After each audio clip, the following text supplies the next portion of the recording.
نشونه‌های ظهور امام زمان چی هست؟ به قسمت دوم کانال مذهبی مدرن خوش اومدید.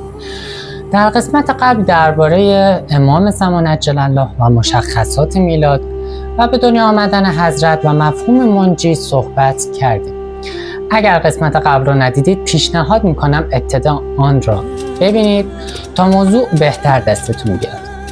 امروز قصد داریم درباره نشانه‌های ظهور امام زمان عجل الله صحبت کنیم و ببینیم قبل از ظهور چه اتفاقاتی رخ میدهد. یک سری نشانه‌های کلی ظهور داریم.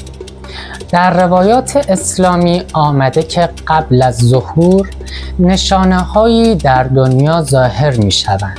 یکی از مهمترین این نشانه‌ها افزایش ظلم و فساد در جامعه است. وقتی انسان‌ها به جای مهربانی و عدالت به خشونت و ظلم روی می‌آورند، این یکی از علائم ظهور هست. یعنی یکی از علائم نزدیک شدن ظهور است. همچنین آشفتگی‌های اجتماعی و نابسامانی‌های اقتصادی و اخلاقی از دیگر نشانه‌های ظهور هستند. به عبارتی وقتی دنیا پر از ناعدالتی و بی‌عدالتی شود، نور هدایت آنگاه آشکار خواهد شد.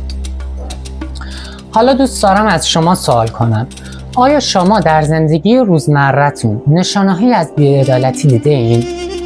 یک سری نشانه‌های طبیعی و اجتماعی هم وجود می آیند.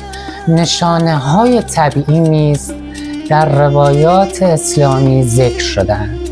مثلا تغییرات شدید آب و هوا، جابجایی فصلها، مثل اینکه مثلا تابستون هوای زمستونی داریم، زمستون هوای تابستونی داریم، یا زلزله‌های بزرگ، سیل‌های گسترده، مشکلات گسترده و همه این عوامل در سطح جهان از علائم ظهور هستند. همچنین ظهور انسان‌های با ایمان و شجاع در برابر ظلم نیستند، اینها نشانه‌هایی از نزدیک شدن ظهور هست. این افراد نقش بسیار مهمی در ترویج آموزه‌های دینی و آماده سازی جامعه برای ظهور خواهند داشت. و همینطور در برخی از روایات آمده است که ظهور با پیدایش گروه‌های فداکار و آگاه همراه خواهد بود که مردم را به راه حق دعوت می‌کند. این یعنی ما هم باید آماده ظهور باشیم و در مسیر حق قدم برداریم. نشانه‌های معنوی اعتقادی هم داریم.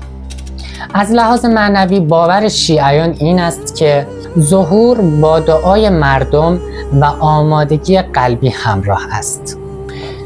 کسانی که ایمان دارند و امید به ظهور منجی دارند می توانند تأثیر بزرگی در جهان ایجاد کنند. روایتی از پیامبر اکرم نقل شده که زمانی که دنیا پر از ظلم و فساد شد، نور هدایت آشکار خواهد شد. این یعنی ما باید همواره آماده و امیدوار باشیم و تلاش کنیم آموزه‌های دینی را ترویج کنیم. دوست دارم با شما یک نکته علمی هم به اشتراک بگذارم. هر کدام از ما می توانیم با دعای مستمر و عمل به آموزه‌های اخلاقی قدمی برای ظهور برداریم.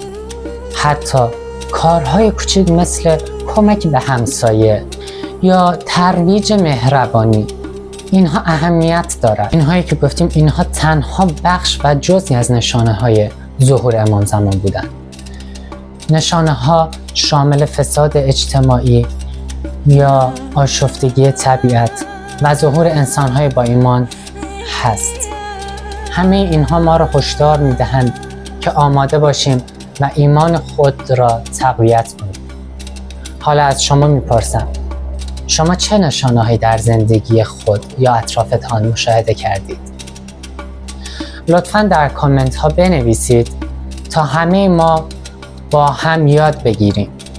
خب حالا یک سوال دیگه، حالا شما کجای این چرخه قرار گرفتید؟ آیا به ظهور حضرت کمک میکنی یا بی تفاوتی؟ آیا مثل مردم کوفه هستی که فقط میگی آقا بیا آقا بیا، یا واقعا پای کار هستی؟ کوچکترین کاری که میتونی انجام بدی دعا هست. خداوند به حضرت ابراهیم علیه السلام وحی فرمود که تو به زودی فرزنددار می‌شوی. حضرت ابراهیم علیه السلام موضوع را به همسرش ساره فرمود. ساره با تعجب گفت من بچه دار شوم در حالی که پیرزنی هستم؟ لذا خداوند به حضرت ابراهیم علیه السلام وحی فرمود که ساره به زودی اولاددار می شود، اما فرزندانش به مدت 400 سال در عذاب خواهند بود، زیرا ساره سخن مرا رد کرد.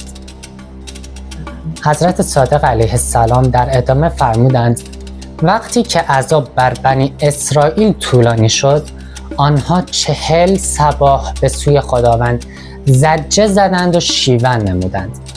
پس خداوند به حضرت موسی و حضرت هارون علیه السلام وحی فرستاد که بنی اسرائیل را از دست فرعون نجات خواهد داد و لذا 170 سال از دوران عذاب آنها کاست. پس حضرت صادق علیه السلام فرمودند اگر شما شیعیان نیز چنین کنید، خداوند قطعاً فرج و گشایش ما اهل بیت را میرساند. اما اگر چنین نکنید، این امر آنقدر طول میکشد تا به منتهای خود برسد. در قسمت بعدی درباره وظایف ما در عصر غیبت صحبت خواهیم کرد تا بدانیم چگونه میتوانیم آماده شویم.